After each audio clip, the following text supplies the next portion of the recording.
গুনাহ করেছো, আমার মাওলা পাকের রহমত সম্পর্কে তোমার কি ধারণা নাই?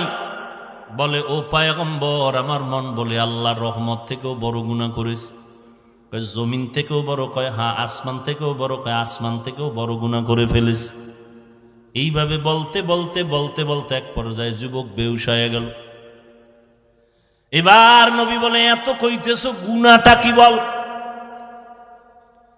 আল্লাহর বান্দা যুবক কান্না করে বলে পয়গম্বর, এত মারাত্মক অপরাধ আমি করেছি। মানুষ মরে যাওয়ার পর লাশগুলো যখন কবরের মধ্যে রাখিয়া সবাই চলে যায়, আমি একদিন পর যাইয়া ওই কবর খনন করিয়া লাশের কাফনটারে চুরি করে নিয়ে যাই। লাশের কাফন চুরি করে নিয়ে যাই, কিন্তু একটা ঘটনা আমাকে এত পরিমাণ কাঁদাইতেছে। এলাকার মধ্যে এমন একটা সুন্দরী রূপসী নারী যুবতী, তার ইন্তেকাল হয়ে গেল। কবরের মধ্যে সবাই দাফন করলো, কাফন দাফন করে বিদায় হওয়ার পর আমি গিয়া যখন পরের দিন মাটি খনন করিয়া কবরের মধ্যে সুন্দরী রূপসী ওই কন্যা নারীটার কাফন নিয়ে আমি যখন টান দিয়া চলে যাইতেছিলাম, পেছন দিক থেকে আওয়াজ। এক পর্যায়ে আমি আবার ওই লাশের সাথে জিনায় লিপ্ত হয়েছিলাম।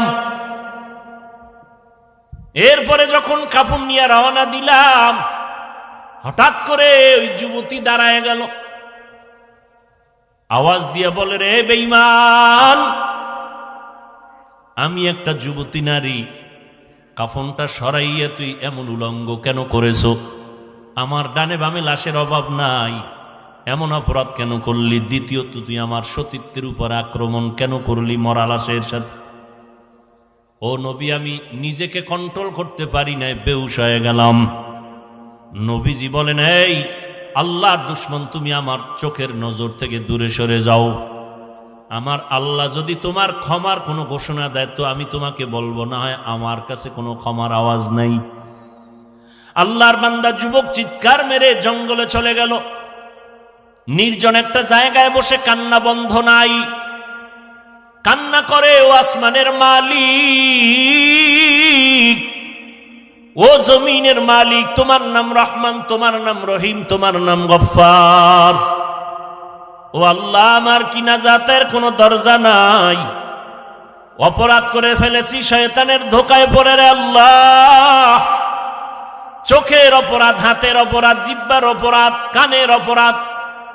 ও আল্লাহ, যদি তোমার অন্তরে একটু কুদরতের দয়া লাগে, আমারে তুমি মাফ করিয়া আমার নবীকে তুমি জানায় দেও যেন তুমি আমারে মাফ করেছো। যুবক কান্না বন্ধ করে নাই। আল্লাহ পাক রব্বুল আলামিন বলেন, ও মুমিন, ফালিয়াজহাকু কালিলান ওয়ালিয়াবকু কাসীরা, বেশি বেশি কান্না করো, কম কম হাসিও রে মুমিন। হাসলে কলব মরিয়া যায়, কলবের মধ্যে আর আল্লাহর মোহাব্বত থাকে না। বেশি কান্না করো। নবীজি স্পষ্ট হাদিসে বলেন, জাহান্নামের আযাবের ভয়ে যদি কান্না করো, এক ফোঁটা চোখের পানির বরকতে জাহান্নামের আগুন হারাম করে দিবে। ও নবীর আশিক উম্মতের দল, আল্লাহর কাছে চোখের পানির বড় দাম। কারণ এই চোখের পানি দিয়া বাচ্চা অন্যায় করে মা বাবার সামনে দাঁড়াইলে দয়া না করিয়া পারে না। এই চোখের পানি সারিয়া ওস্তাদের সামনে ছাত্র অন্যায় স্বীকার করলে দয়া না করে পারে না। ওই মা বাবা, ওই ওস্তাদ থেকে আমার আল্লাহর কুদরতে 99 গুণ মায়া মোহব্বত বেশি। বান্দা যখন আল্লাহ বলিয়া জিহ্বা নাড়ায় ডাক দেয়, গুনার কথা স্মরণ করে তওবা করে, আল্লাহ বলেন আমার কুদরতে জোশ এসে যায়। আমি বান্দার জীবনের গুণ এক ফোঁটা চোখের পানির বরকতে এমনভাবে মাফ করে দেই, বান্দা একদিন, 2 দিন, 1 বছর, 2 বছর, 80 বছর পর্যন্ত গুনাহ করিয়া পাহাড় বানাইছি, আমি আল্লাহ এক ফোঁটা চোখের পানির বরকতে পুরা জীবনের গুণ একটা সেকেন্ডে মাফ করিয়া তারে পবিত্র বানাইয়া দেই। আমি আল্লাহ তার নামটা জান্নাতীদের খাতায় উঠাইয়া দেই। ও এলাকার যুবকেরা, ও বৃদ্ধ বাবাজিরা, ও পর্দার আড়ালের আম্মা জানেরা, আল্লাহর কাছে তওবা করেন, গুনার কথা স্মরণ করে। এই পরিমাণ গুনাহ জীবনে করেছি, আমল নামার দিয়ে তাকাইয়া এখনো সময় আছে তওবা করার। কয়দিন আর বাহাদুরি করবারে যুবক? এমন একটা দিন নাই যুবকের লাশের খবর নাই। কত সন্তানেরা মা বাবা হারাইয়া অসহায়, কত মা বাবা সন্তান হারা অসহায়, কত আল্লাহর বান্দা স্ত্রী হারা, কত স্ত্রী স্বামী হারা হয়ে গেল। কয়দিন আর যৌবনের বাহাদুরি করবারে বাবা, ঘুমের ঘরেও তো কত যুবকের মরণ হয়ে যায়। কয়দিন আর দুনিয়াদারি কিছুই না রে বাবা, আল্লাহ রিজিকের মালিক, আল্লাহর কোরআন সত্য, নবীর কথা সত্য। আমরা নবীর তরিকা মানিয়ে যারা চলার চেষ্টা করি, কই আমাদের তো সম্মান কমে নাই, ইজ্জত কমে নাই। দুনিয়ার সব বেঈমানেরা পেছনে লাগছে ইসলাম বন্ধ করে, কোরআনের আওয়াজ বন্ধ করার জন্য, মাদ্রাসা বন্ধ করার জন্য। আল্লাহর হাজার শুকর, এত দুশ্মনের মাঝেও আল্লাহর কোরআন এবং সুন্নাতওয়ালারা এখনো সম্মানে আছে, ঠিক কিনা? অতএব আমি যুবকদের বলবো, এখনো সময় আছে, তওবা করে নাও। স্কুলে পড়ো, কলেজে পড়ো, চাকরি করো, ব্যবসা করো, বাধা নাই। 5 বেলার নামাজ পড়ো, মা বাবার দোয়া নিয়ে চলো, উলামায়ে আহলে হকদের পরামর্শ নিয়ে সুন্নত অনুযায়ী চলো। নবীর তরিকার বাইরে তোমার জিন্দেগি চালাইলে কোনো লাভ হবে না। তোমার মতো আমার মতো কত যুবক ডাক্তার, ইঞ্জিনিয়ার, প্রফেসর 5 বেলার নামাজ পড়ে, অভাব নাই।